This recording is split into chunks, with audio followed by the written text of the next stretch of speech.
성형에 대한 궁금증을 알기 쉽게 설명해드리는 프린스 성형외과 원장 박신기입니다. 반갑습니다. 원장님, 이번 시간에는 안면과 성술 상담을 오신 분들이 가장 궁금해하는 질문들을 제가 몇 가지 모아봤는데요. 하나하나씩 답변 부탁드릴게요. 일단 첫 번째, 안면과 상술을 조금 더 드라마틱하게 효과를 볼 수 있는 경우가 따로 있나요? 우선은 많이 처지신 분들, 피부가 많이 처지고 또 스마스층이 많이 처지신 분들에게서 더 효과가 드라마틱하게 나타나겠죠. 많이 안 처지신 분들은 당연히 효과가 조금만 나타날 거고요.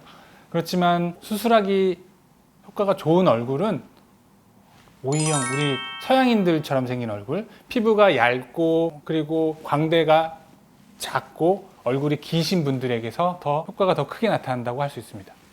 그리고 안면과 상술로 효과를 보지 못하는 부위도 있나요?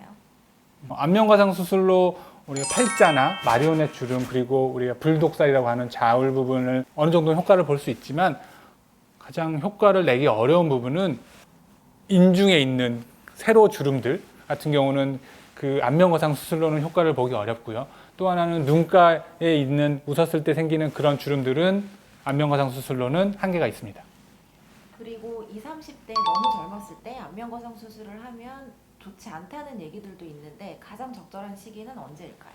항상 얘기하지만 본인이 필요하다고 생각할 때가 가장 적절한 시기일 거고요. 그렇지만 20, 30대의 전체 안면과상, 스마스층까지 다 들어서 제가 보통 하는 익스텐디드 스마스 테크닉 같은 수술 방법을 사용한다면 이미 한 번을 했다면 그쪽은 스마스층이 얇아지고 약해지기 때문에 추후에 나이가 더 들었을 때 재수술을 하기가 상당히 어려워져요. 그렇기 때문에 그런 분들, 젊은 분들은 비슷한 전체 안면 거상이나 미니 안면 거상이나 처진 게 별로 없기 때문에 비슷한 효과를 낼 수 있기 때문에 젊은 층에서는 미니 안면 거상을 하는 걸 더 추천드려요.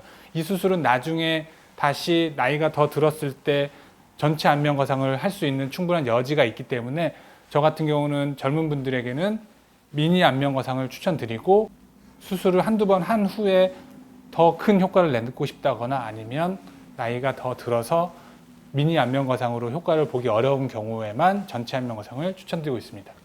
그리고 안면과상을 하면 한 번밖에 못 한다는 얘기들이 있는데 정말일까요?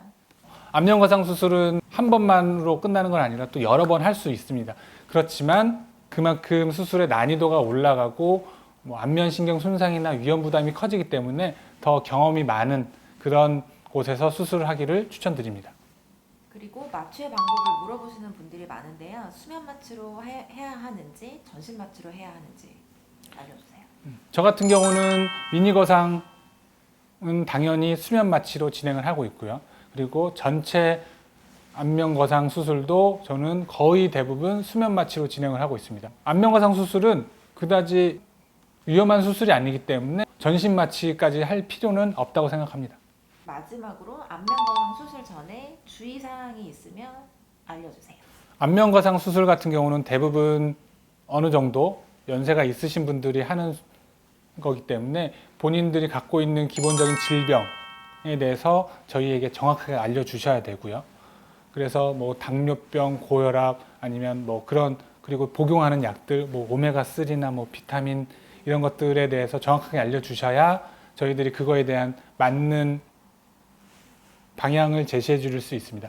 그리고 또 하나 중요한 것들은 가끔 이전에 안면거상 수술을 받으셨는데 저희에게 말씀을 안 하시고 수술하는 경우가 있는데 그렇게 되면 이전에 안면거상 수술 방법에 따라서 안면신경의 위치나 이런 어떤 중요한 구조물들의 위치가 바뀔 수 있기 때문에 그런 것들에 대해서 정확하게 알지 못하고 저희가 수술을 진행을 한다면 부작용이 생길 가능성이 많기 때문에 꼭 저희에게 알려주시는 것이 좋습니다.